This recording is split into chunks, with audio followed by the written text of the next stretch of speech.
Assalamualaikum warahmatullahi wabarakatuh.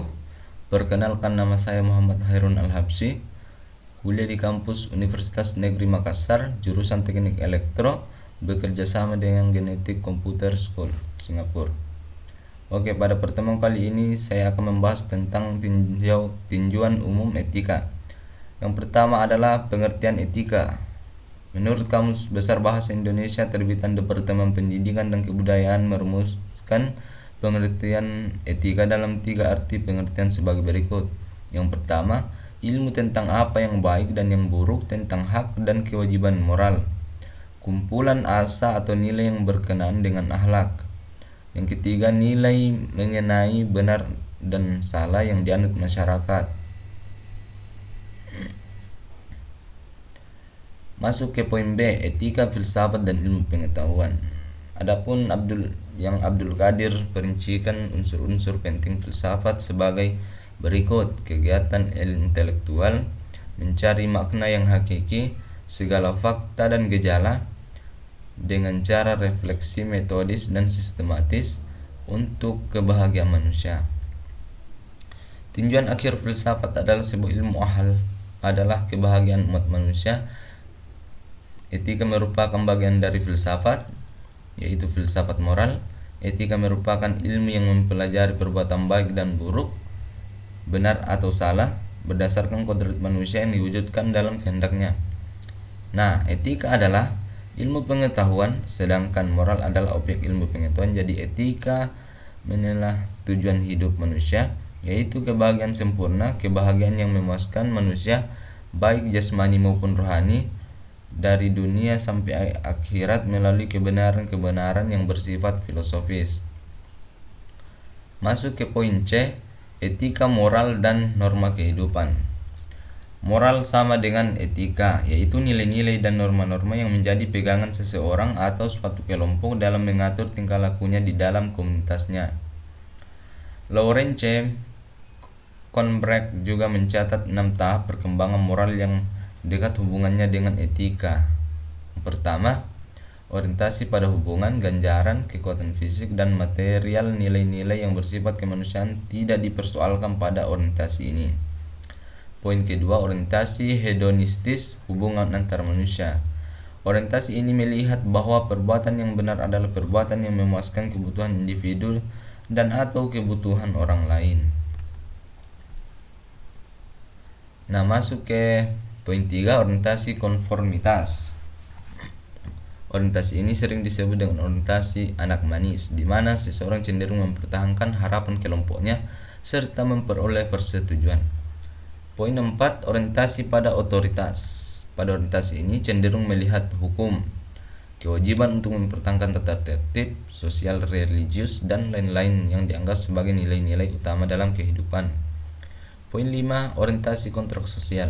Pada orientasi ini latar belakangi adanya tekanan pada persamaan derajat dan hak kewajiban timbal balik atas tatanan bersifat demokratis. Bagian 6, orientasi moralitas, prinsip suara hati individu, komprehensif dan universal. Orientasi ini memberikan nilai tertinggi pada hidup manusia, di mana persamaan derajat dan martabat menjadi suatu hal pokok yang dipertimbangkan. Nah, lanjut ke di sini. Menurut Sonny Kraft, moralitas adalah sistem nilai tentang bagaimana kita harus hidup dengan baik sebagaimana manusia.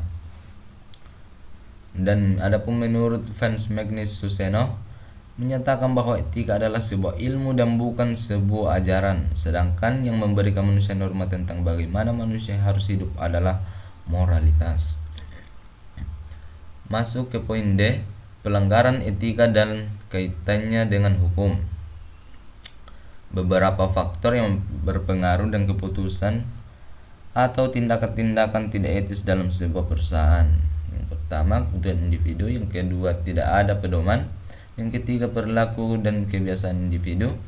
Yang keempat, lingkungan tidak etis. Yang kelima, perilaku atasan. Adapun tindakan pelanggaran terhadap etika, yang pertama adalah sanksi sosial.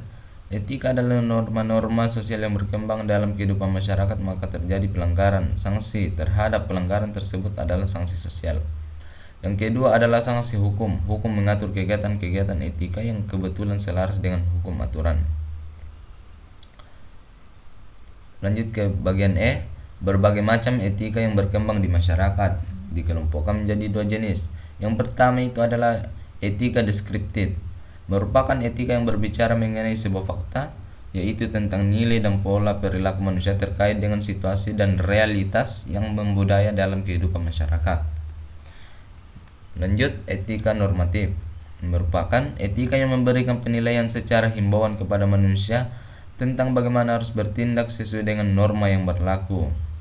Perbedaan di atas tadi adalah etika deskriptif memberikan fakta sebagai dasar hukum untuk mengambil keputusan tentang perilaku yang dilakukan, sedangkan normatif memberikan penilaian sekaligus memberikan norma sebagai dasar dalam kerangka tindakan yang akan diputuskan. Adapun yang Sony Craft catat ada macam-macam norma yang berkembang. Norma umum adalah norma yang memiliki sifat universal. Kemudian dikelompokkan lagi menjadi 3 kelompok: norma sopan, norma hukum, dan norma moral. Lanjut, norma khusus merupakan adalah aturan yang berlaku dalam bidang kegiatan atau kehidupan dalam lingkup yang lebih sempit. Nah, teman-teman mungkin bisa baca sendiri di sini pengertian etika umum, etika khusus, etika profesi. Adapun bagan tentang etika, etika umum, etika khusus, dan etika individual, etika sosial. Etika dan teknologi tentang masa depan. Perkembangan teknologi yang terjadi dalam kehidupan manusia seperti revolusi yang memberikan banyak perubahan pada cara berpikir manusia, baik dalam usaha pemecahan masalah, perencanaan maupun pengambilan keputusan. Perubahan yang terjadi pada cara berpikir manusia sebagai salah satu akibat perkembangan teknologi tersebut sedikit banyak akan berpengaruh terhadap pelaksanaan dan cara pandang manusia terhadap etika dan norma dalam kehidupan.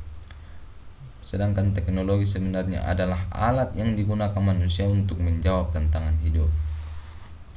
Ya, mungkin itu saja yang sempat saya sampaikan pada tinjauan umum etika. Wabillahi taufiq wal hidayah. Wassalamualaikum warahmatullahi wabarakatuh.